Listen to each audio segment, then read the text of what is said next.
Sutra teratai yang menakjubkan. Bab 23. Aktivitas Lampa Bodhisatwa Baisa Raja Sun Pasjang Sutra Teratai Episode 1820. Menjalankan 6 paramita secara luas untuk memurnikan 6 akar indera dan 6 objek indera. Segala keharuman bunga di dunia ini, bahkan keharuman dari gaharu atau cendana, serta keharuman sejenis yang tercium di sekeliling, hanya keharuman dari stila yang dapat meliputi segalanya.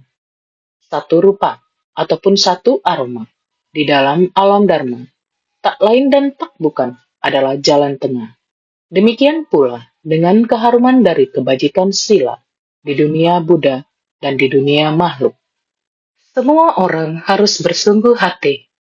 Benar, senantiasa harus bersungguh hati.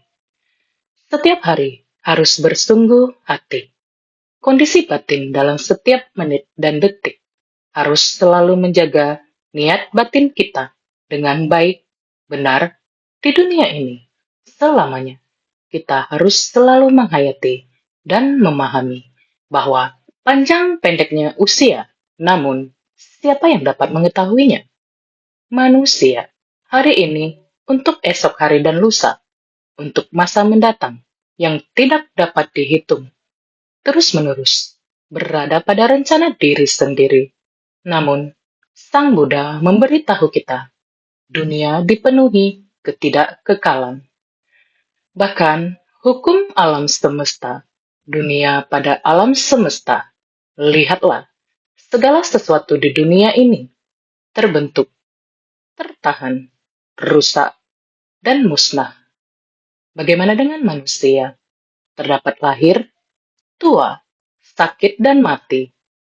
Hari pertama sebagai benda, maka kita harus berpikir, hari pertama, ketika saya memiliki benda ini, saya sangat bersukacita. Kita harus menjaga rasa sukacita ini, mencintai dan menyayanginya, serta banyak menggunakannya, agar benda ini dapat berkembang menjadi sebuah benda yang berfungsi dengan baik. Ketika sesuatu terus-menerus dihargai dan digunakan, ini adalah nilai dari suatu benda. Bagaimana dengan manusia? Kita juga sama. Kita telah terlahir di dunia ini sebagai manusia. Selain orang tua kita yang menyayangi dan mencintai kita, siapa lagi? Yakni, kita harus mencintai diri sendiri. Menyayangi diri kita sendiri adalah tanggung jawab kita sendiri. Dengan menyayangi diri kita sendiri, pertama, kita harus berbakti kepada orang tua. Yang kedua adalah membalas budi para makhluk.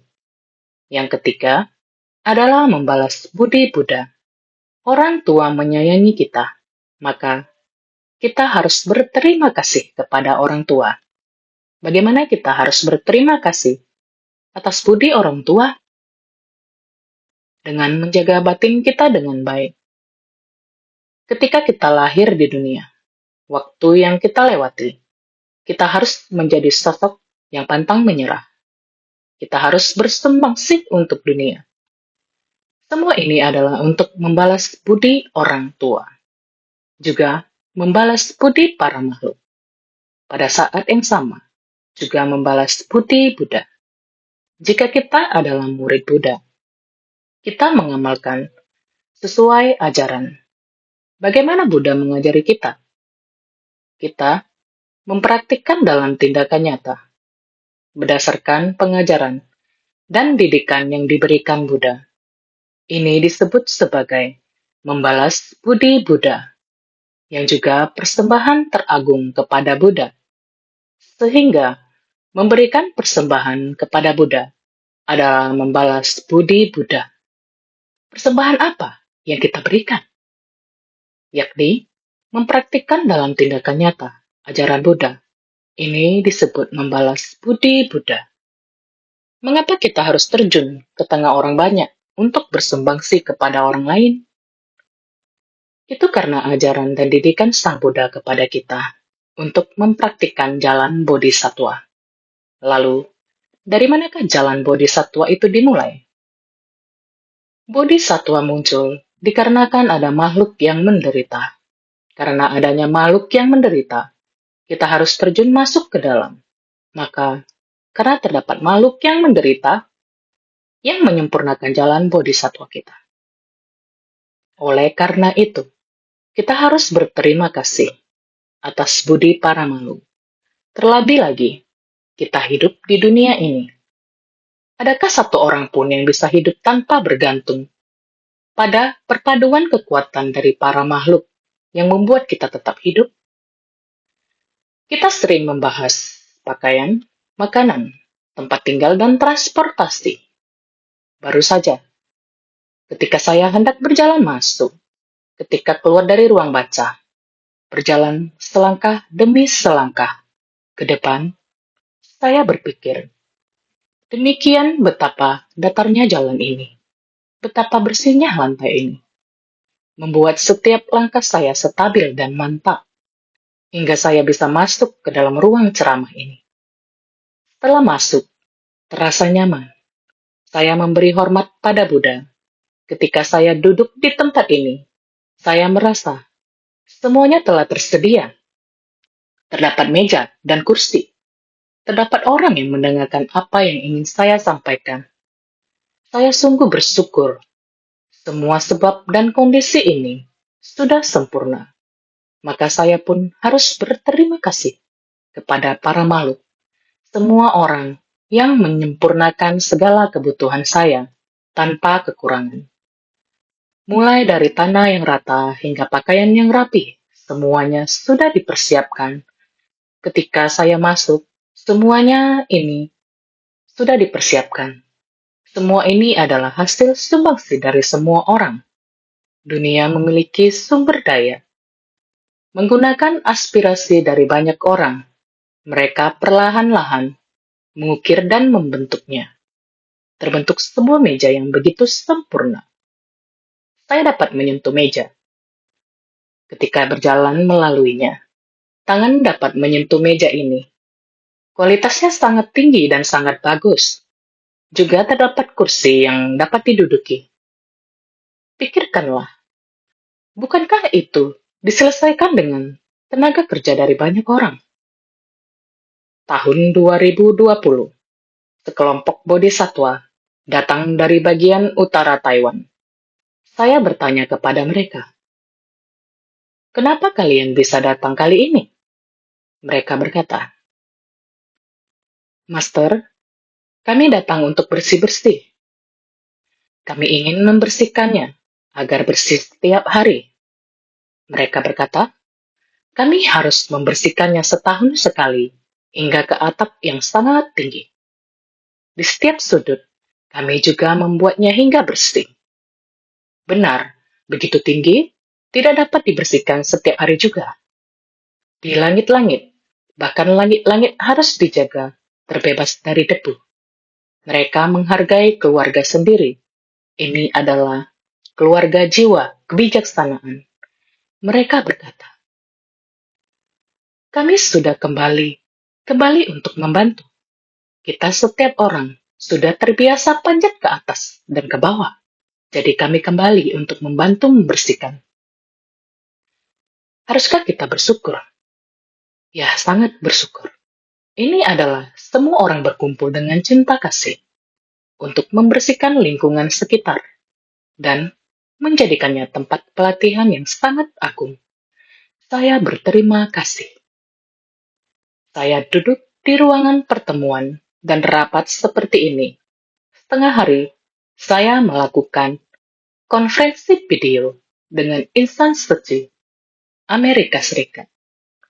Pada Amerika Serikat ini, di benua yang berbeda, tersebar sangat luas.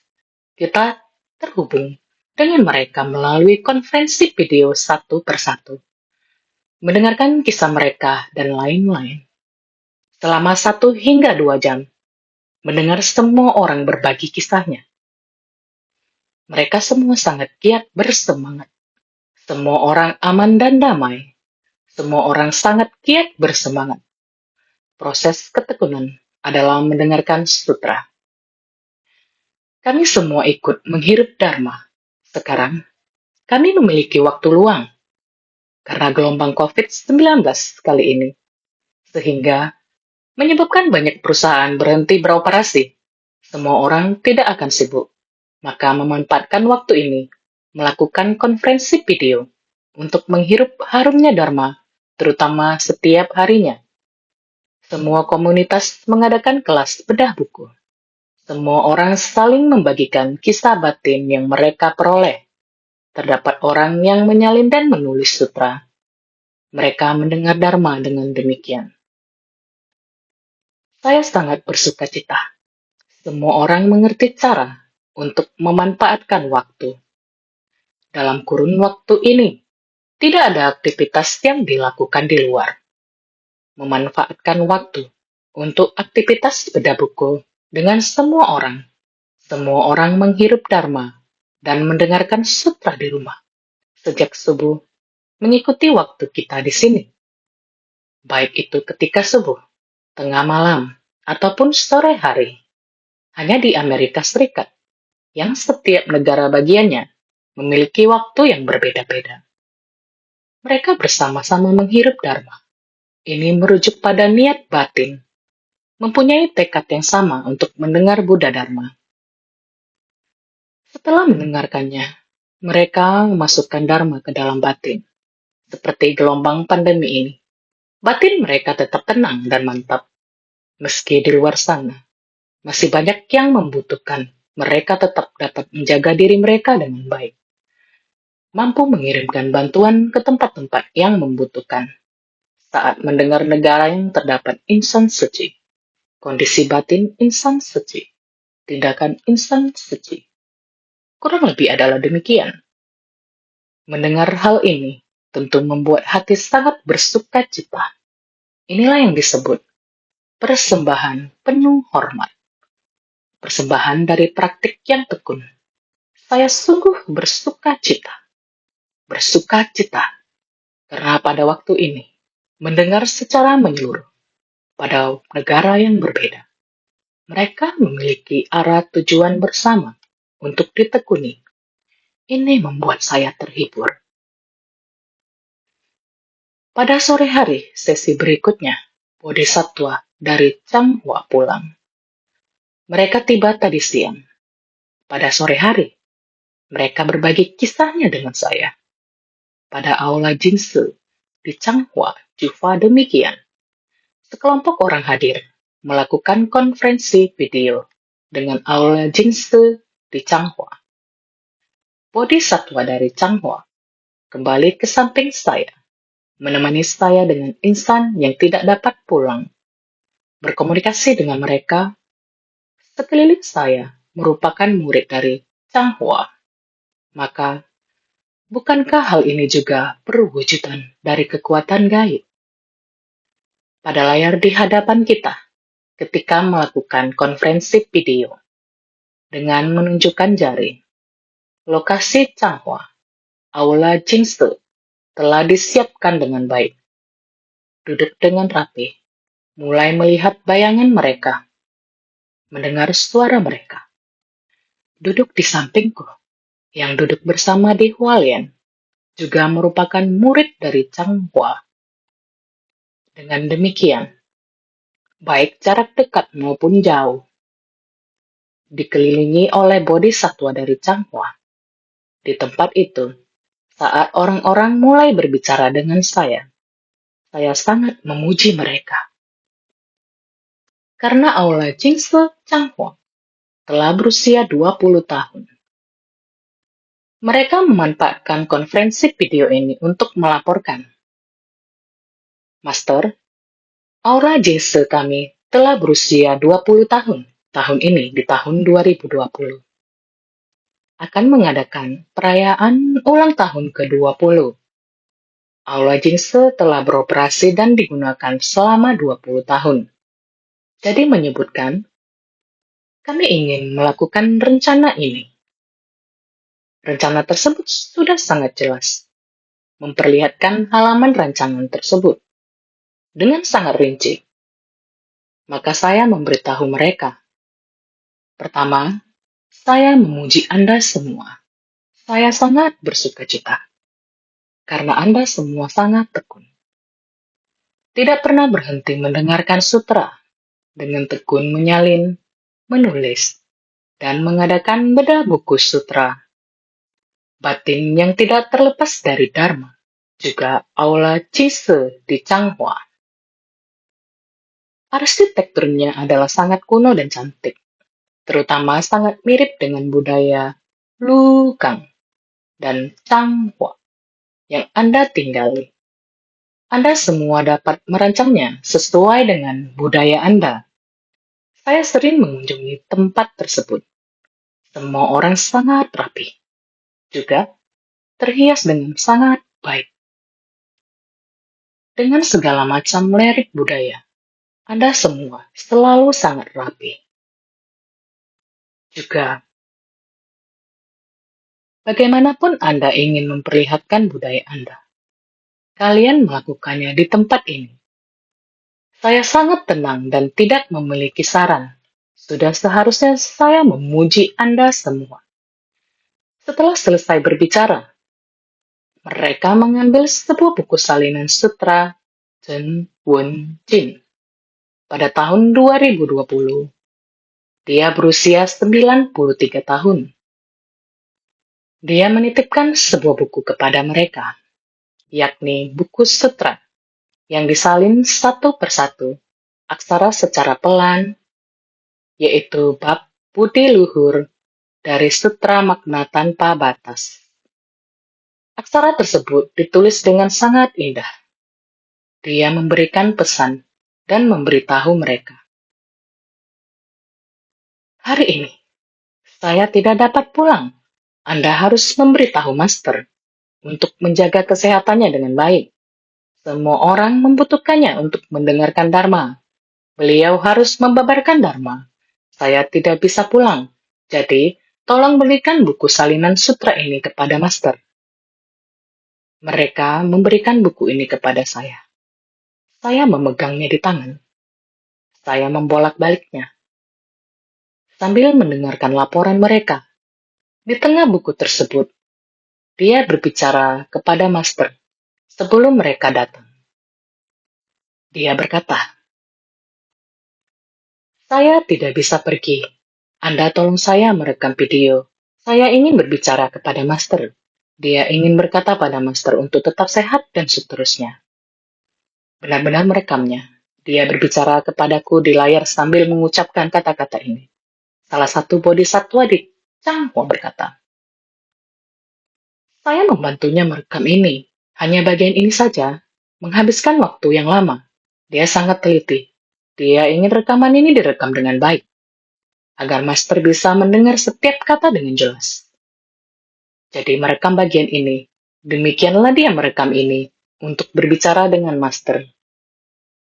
Tetapi, setelah video berdurasi lebih dari 1 menit itu berakhir, tangan saya masih memegang buku salinan sutranya.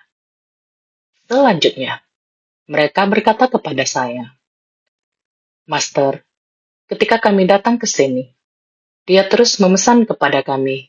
Saya menyampaikan apa yang ingin dia sampaikan. Namun ketika kami naik kereta, masih belum sampai di Hualien, keluarganya menelepon dan berkata bahwa Tuan Chen sudah meninggal dunia." Hah? Apa yang terjadi? Mereka yang datang ke Hualien pagi-pagi sekali sudah berangkat untuk naik kereta, sementara dia pergi ke ladang ketika subuh. Saat berjalan menuju ladang, dia terjatuh. Demikian terjatuh kemudian meninggal begitu saja. Terjadi dalam waktu singkat. Bersukacita ketika keluar rumah, kemudian terjatuh dan tidak sadarkan diri. Dalam kehidupan ini, dia berusia 90 tahun lebih. Mengikuti saya serta menjadi senior sebagai komite pria di Changhua. Beliau mendengarkan Dharma, sangat tekun melakukan kegiatan suci. Di rumah masih pergi ke ladang. Dia enggan beristirahat. Semua orang di keluarganya, putranya, mantu dan putrinya, telah menjadi komite. 10 orang lebih dari keluarganya sudah menjadi komite. Komite wanita dan komite pria, semuanya sangat lengkap. Di dalamnya juga terdapat komite kehormatan yang lengkap. Maka, jalan bodhisatwa di dunia ini mengabdikan diri dengan segenap jiwa raga, memimpin keluarganya untuk menjadi komite wanita, komite pria, dan komite kehormatan sangat lengkap. Bodhisatwa, insan suci, ketika hendak datang, memberitahu mereka, "Saya tidak dapat pulang hari ini. Anda harus menyampaikan pesan ini kepada Master." Akan tetapi, dia masih khawatir. Kemudian meminta orang untuk merekam sebuah cuplikan video, sehingga dia dapat langsung memberitahu Master, yakni Master harus menjaga kesehatan. Semua orang butuh mendengarkan sutra. Dia mengatakannya dengan sangat jelas. Jadi, Tuan Chen sangatlah tekun bersemangat. Keluarganya memberitahu beritanya kepada keluarga sedharma. Mereka berkata, "Kami memberitahu Anda semua, tetapi Anda semua tidak boleh bersedih untuk kami. Harus mendoakan kami. Doakan ayah kami yang cepat pergi agar segera kembali. Demikian juga yang terjadi di keluarganya yang sangat mendukungnya. Cepat pergi dan kembali." Seluruh keluarganya berbuat demikian, memperlakukan ayahnya dengan penuh perhatian. Ia meninggalkan rumah dengan hati sukacita, dan dalam sekejap dia pergi. Mereka semua, anggota keluarga, semuanya tahu inilah yang diharapkan ayah. Dengan hati lapang, memberitahu keluarga sedharma, "Kalau kamu datang, berikanlah berkat Anda untuk kami. Berkati ayah kami cepat pergi dan cepat kembali." Ketika saya mendengarkannya, mendengar dari kelompok bodhisatwa Changhua, mereka memberitahu saya tentang Tuan Chen saat mereka hendak pergi. Ia mengingatkan mereka untuk memberitahu Master tentang ini, dan juga mengirimkan buku catatan tulisan tangan bab sifat luhur untuk dibawa kembali kepada Master. Ia pergi dengan sukacita, cepat pergi dan cepat kembali. Sungguh luar biasa. Inilah kehidupan manusia. Kehidupan manusia adalah demikian, telah membentangkan jalan dengan cinta kasih. Di dunia ini, berharap pergi untuk kembali secepatnya, memiliki aspirasi yang sama dengan saya. Saya berkata, "Dia pergi dulu untuk membentangkan jalan. Ketika saya pergi, kita lihat nanti apakah dia datang membantu saya, atau saya yang membantu dia menjernihkan dunia. Kita mempunyai tekad yang sama." Demikianlah ikrar dari insan suci. Dari kehidupan ke kehidupan, setiap niat dan pikiran, kita datang dan pergi.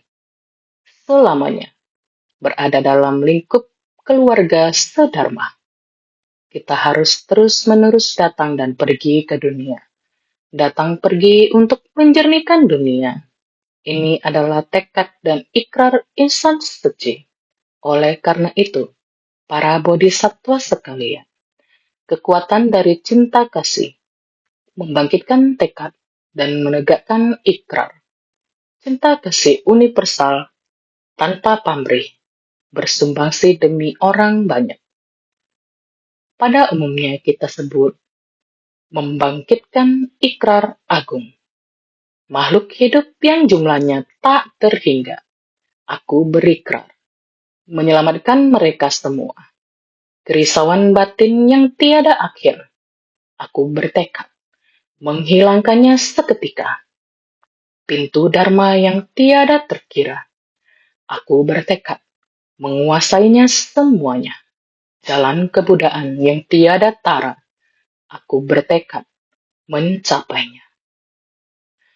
Inilah ikrar agung. Maka kehidupan demi kehidupan kita adalah persembahan yang terbaik dari kita kepada Sang Buddha. tanpa keserakahan dalam hati, yang mana dapat dengan leluasa datang dan pergi. Ini sebagai tanda Dharma Buddha telah terserap ke dalam batin. Naskah sutra kemarin juga mengatakan demikian. Setelah memberikan persembahan ini, seperti Tuan Chen datang ke dunia, benar-benar telah bersumbangsi kepada dunia. Giat bersemangat terhadap Dharma Buddha, terhadap keluarga dan masyarakat. Benar-benar telah bersumbangsi. Ini juga disebut sebagai persembahan. Juga sangat berbakti kepada saya. Ini adalah persembahan sesungguhnya. Setelah memberikan persembahan ini, dia bangkit dari samadhi. Bab 23. Aktivitas lampau bodhisattva, Vaissaja Raja. Demikian ketika sedang memasuki samadhi, telah bangkit dari samadhi. Berpikir dalam hatinya, sekalipun aku telah menggunakan kekuatan gaibku untuk memberikan persembahan kepada Buddha, namun itu tidaklah sebaik memberikan persembahan berupa tubuhku sendiri. Bab 23. Aktivitas lampau bodhisattva Vaissaja Raja. Bodhisattva, Sarvasattva, pria darsana, membangkitkan tekad dan menegakkan ikrar yang demikian. Beliau terus memberikan persembahan dengan satu tujuan, untuk bersumbangsi kepada para makhluk, bersumbangsi dengan niat tenaga dan lain-lain. Kemudian, beliau masih merasa bahwa persembahan ini belum cukup. Beliau ingin menggunakan tubuh jasmaninya sebagai persembahan. Bagaimana beliau memberikan persembahan ini? Kembali dikatakan di sini, naskah sutra selanjutnya. Ia kemudian menelan berbagai jenis dupa, seperti cendana, kunduruka, turuska, prika, gaharu, tenggelam, dan damar. Juga meneguk minyak wangi dari bunga cempaka dan berbagai bunga lainnya.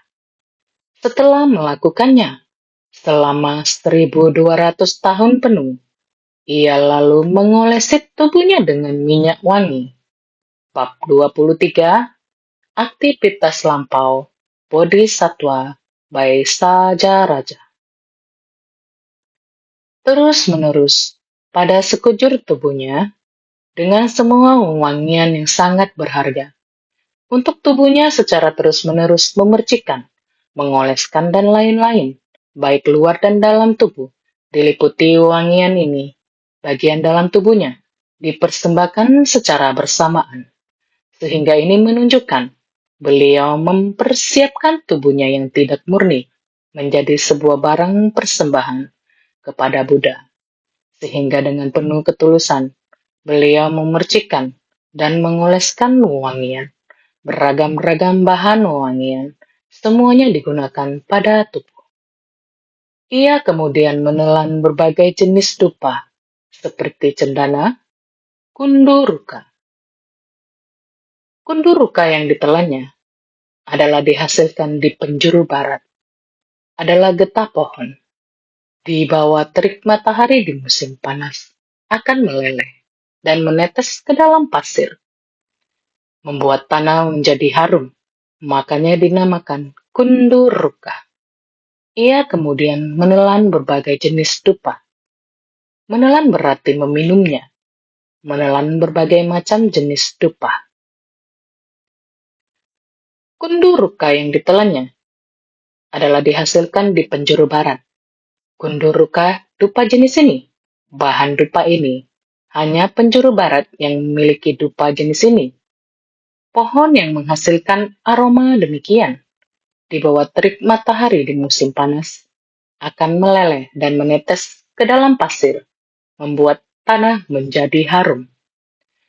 Jenis pohon ini biasanya tidak harum, tetapi pada saat musim panas, jika pohon ini dipotong, getahnya akan mengalir keluar dan menetes ke dalam tanah. tanah itu akan menjadi harum. Jadi, makanya dinamakan kunduruka. Kunduruka, wangian, bukan mudah ditemukan. Turuska, Prika, Gaharu, dan Damar. Turuska panili, Prika cengkeh, Gaharu tenggelam, Gaharu. Damar, getah pohon pinus. Turuska, Prika, Gaharu, dan Damar. Semua aroma ini berasal dari tumbuhan. Juga menunggu minyak wangi dari bunga cempaka dan berbagai bunga lainnya. Cempaka bunga berwarna kuning. Semua bunga ini dicelupkan ke dalam minyak agar harum. Juga meneguk minyak wangi dari bunga cempaka dan berbagai bunga lainnya. Semua minyak ini terbuat dari bunga-bunga. Bunga-bunga ini adalah bunga kuning. Secara singkat, ini adalah berbagai jenis bunga. Bunga yang harum ini bagaimana bisa dimurnikan menjadi minyak? Ini ada beberapa jenis. 6 jenis. 6 jenis wewangian yang luar biasa. Disebut sebagai 6 jenis dupa. 6 jenis dupa diumpamakan sebagai praktik dari 6 paramita. Minyak wangi yang terbuat dari berbagai bunga merujuk pada praktik kecil yang sangat halus sebagai respon atas kebutuhan dunia. 6 jenis dupa merujuk pada perumpamaan dari praktik dari 6 paramita. 6 paramita, dana, sila, kesabaran, semangat, konsentrasi, kebijaksanaan, ini merupakan sebuah perumpamaan. Ini disebut sebagai kebajikan. Berdana, memiliki kebajikan dari berdana. Menegakkan sila, memiliki kebajikan sila dari menegakkannya dan lain-lain. Sehingga kebajikan tersebut memancarkan wangi tersebut. Maka sebagai perumpamaan, 6 jenis dupa diumpamakan sebagai praktek dari 6 paramita. Minyak wangi yang terbuat dari bunga menunjukkan kehalusan yang sangat mendetail. Baik itu bunga maupun rumput, semuanya harus melalui proses penyulingan untuk menjadi minyak. Bagian seli kita pun melakukan proses penyulingan ini, sehingga dibutuhkan banyak usaha dan kerja keras untuk mengubah tumbuhan seperti rumput dan pepohonan menjadi minyak. Ini menggambarkan perilaku harus kita sehari-hari. Apapun yang kita lakukan setiap hari, ini menggambarkan perilaku halus kita sehari-hari. Apapun yang kita lakukan setiap hari, kita harus melakukannya dengan sepenuh hati. Dalam setiap tindakan, kita harus sangat berhati-hati. Segala sesuatu harus dilakukan dengan cermat dan teliti, agar hasilnya benar-benar baik. Lihatlah, ada orang yang mampu mengukir satu sutra hati versi singkat pada sebutir beras. Ukiran seperti ini sangatlah halus dan kecil. Kita harus menggunakan mikroskop berperbesaran tinggi untuk melihatnya. Dan setiap goresan hurufnya, tidak ada yang kurang sedikit pun. Inilah manusia. Pekerjaan itu halus seperti karya langit. Merasa manusia sebenarnya memiliki sangat banyak keberuntungan. Benar-benar apapun saja bisa. Ukiran halus apapun dapat dikerjakan. Jadi dikatakan, selama fokus, keajaiban yang dimiliki sepasang tangan manusia dapat menciptakan sangat banyak hal. Sedangkan dunia alam semesta juga terdapat banyak hal yang luar biasa yang tidak habis-habisnya untuk diceritakan. Terlihatnya adalah rumputan dan pepohonan. Ternyata adalah bahan wangian yang berharga.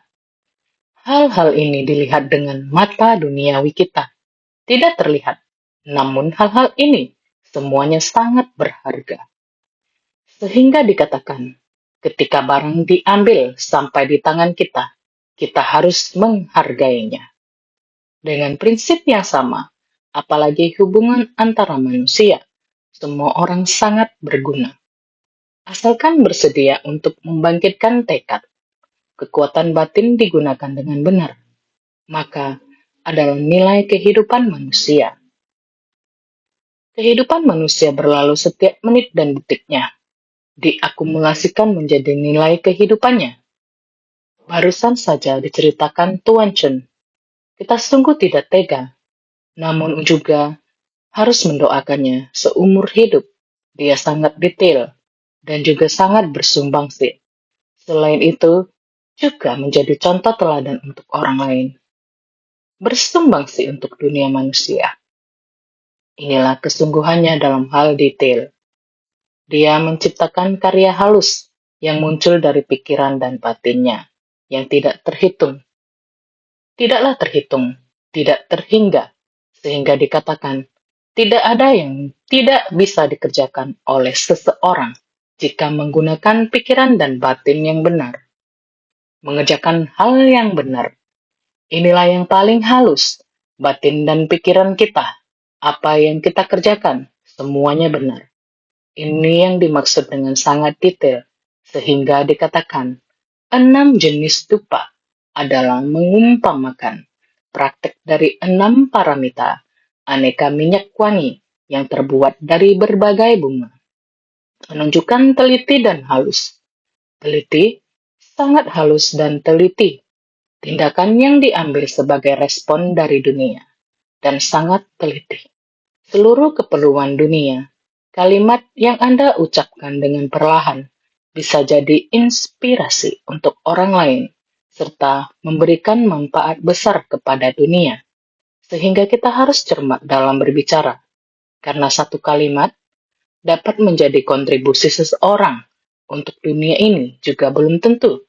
Maka, semua orang harus cermat dan bersungguh hati.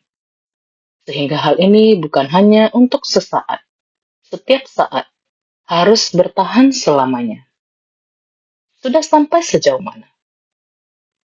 Setelah melakukannya selama 1200 tahun penuh, ia lalu mengolesi tubuhnya dengan minyak wangi.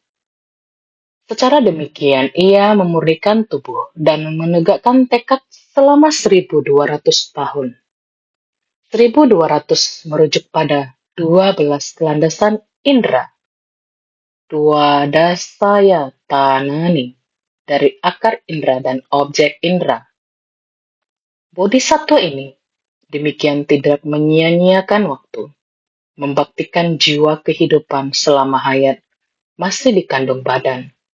Setelah melakukannya selama 1200 tahun penuh, ia lalu mengolesi tubuhnya dengan minyak wangi. Secara demikian, ia memurnikan tubuh dan menegakkan tekad. Batinnya sangat murni, berlangsung selama 1200 tahun. Ini menunjukkan 12 landasan indera, Dwadasatya tanani, dari akar indera dan objek indera. Ketika 6 akar indera berpadu, akan terbentuk 12 landasan indera, Dwadasaya tanani.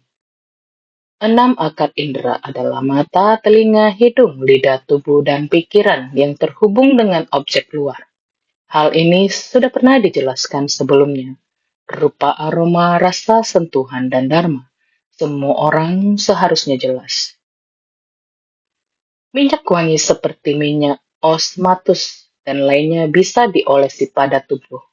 Mengolesi tubuh menunjukkan kemurnian luar. Jika berharap untuk mendapatkan buah dari kemurnian, maka luar dan dalam mesti satu. Hendaknya menjalankan segala praktik dari 6 paramita secara luas untuk memurnikan 6 akar indera dan 6 objek indera, menghapus delusi dan kemelekatan pada tubuh jasmani, guna merealisasikan tubuh dharma yang nyata dan langgeng. Minyak wangi, seperti minyak osmatus dan lainnya, bisa diolesi pada tubuh. Wangian ini dapat dioleskan pada sekujur tubuh, dapat digunakan di kehidupan sehari-hari. Pada zaman itu, di tempat itu, Minyak wangi ini sangat dibutuhkan. Udaranya sangat panas, sehingga orang-orang membutuhkan ini untuk mengoles di badan. Badan akan rileks dan wangi. Karena wangian ini, jadi mengoles di badan, menunjukkan tubuh luar yang murni. Keinginan merujuk pada harapan, berharap agar dapat memperoleh kebajikan murni. Kita berharap agar badan dan batin menjadi murni, bukan hanya dalam batin yang membangkitkan tekad, tetapi bagian tubuh luar juga harus bersih dan murni. Berharap agar dalam dan luar mendapatkan kebajikan murni yang berbuah, sehingga luar dan dalam mesti satu. Sebagai manusia, yakni tubuh jasmani, yang paling tidak bersih dan murni adalah tubuh jasmani manusia.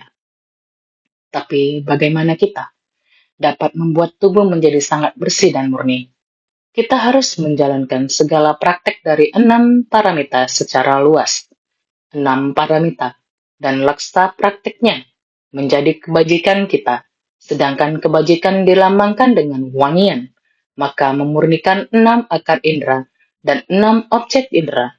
Ketika kita melihat benda, kita juga harus melihat benda yang baik dan benar. Jangan melihat yang tercemar. Mata ingin melihat pornografi. Ini tidaklah benar. Kita harus menggunakan mata kita dengan baik, sehingga batin kita dapat bermanfaat bagi kehidupan. Arah tujuan yang benar, sehingga kita baru dapat mempraktikkan jalan bodhisattva. Maka ke 6 akar indera kita harus digunakan pada arah yang benar. Maka luar dan dalam mesti satu, hendaknya menjalankan segala praktik dari 6 paramita secara luas untuk memurnikan 6 akar indera dan 6 objek indera, menghapus delusi dan kemelekatan pada tubuh jasmani, guna merealisasikan tubuh dharma yang nyata dan langgeng. Aksara ini telah dibabarkan dengan sederhana, sehingga kita harus bersungguh hati. Dharma didengarkan dan masuk melalui telinga. Kita meletakkannya di dalam hati, mempraktikannya dalam tindakan nyata untuk menghayatinya, merasakan manfaat dharma kepada orang. Bukan hanya memberi manfaat pada diri sendiri, juga memberikan manfaat kepada dunia. Tubuh adalah sarana untuk pembinaan diri, tetapi tubuh jasmani adalah tidak murni. Bila ingin memberikan persembahan, tubuh mesti dibersihkan hingga murni. Itu sebabnya dia menelan 6 jenis dupa, guna menunjukkan kalau tubuhnya adalah sarana pembinaan diri yang murni, tanpa banding. Tubuh adalah sarana untuk pembinaan diri. Tubuh ini adalah sarana pembinaan diri jika kita ingin membina diri. Tentu harus mengandalkan tubuh ini. Maka dikatakan, tubuh adalah sarana untuk pembinaan diri, namun tubuh jasmani adalah tidak murni.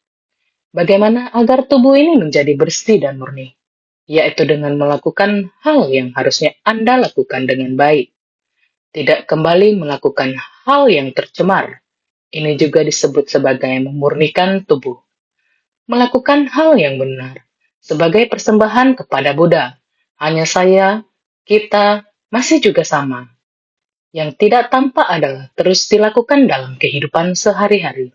Tubuh jasmani yang terbentuk, kita harus segenap upaya memurnikannya, dan lain-lain. Semuanya untuk memberikan penghormatan kepada Buddha. Sehingga bukan hanya demikian, tubuh jasmani juga harus dimurnikan, melambangkan sarana murni yang tiada tara, baru sahalah yang terbaik. Buddha berdiam di tanah dari kediaman dan kebahagiaan, leluasa, mengamati seluruh dunia dengan mata batinnya, tiada rintangan dari ketidaktahuan, dharma dengan makna tanpa batas darinya, menyebar ke seluruh alam, dharma di alam semesta, dia dapat memasuki dan bangkit dari samadhi dengan leluasa. Buddha berdiam di tanah dari kediaman dan kebahagiaan. Leluasa mengamati seluruh dunia dengan mata batinnya. Buddha berdiam di tanah yang damai dan bahagia. Batinnya dan matanya melihat dunia. Selalu batin tiada kerisauan, tiada kegelisahan, sudah melampaui. Ini adalah tujuan kita membina diri. Tiada rintangan dari ketidaktahuan.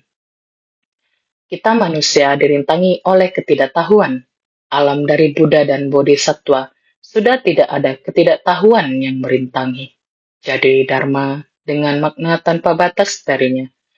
Metode ajaran dari Dharma dengan makna tanpa batas menyebar ke seluruh alam Dharma di alam semesta dengan sendirinya dapat memasuki dan bangkit dari samadhi dengan leluasa.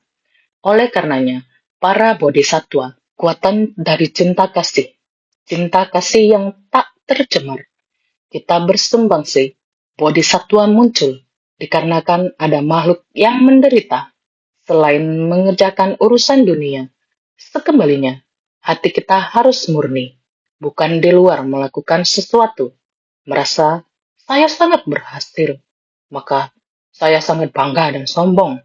Bukan, kita harus membina diri, kita harus berlatih bagaimana bersikap rendah hati.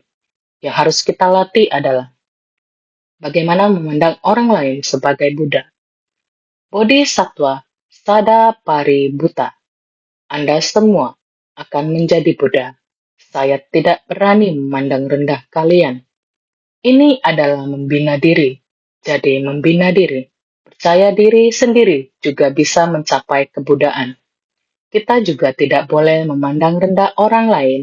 Setiap orang bisa mencapai kebudaan. Oleh karenanya, kita harus saling menghormati antara sesama, berinteraksi satu sama lain dengan cinta kasih. Ini adalah ajaran bodhisattva dunia. Sebelum mencapai kebudaan, kita harus membangkitkan tekad dan berikrar. Praktik jalan bodhisattva memberi manfaat bagi dunia. Ini adalah persembahan terbesar. Jadi semua orang harus setiap saat bersungguh hati.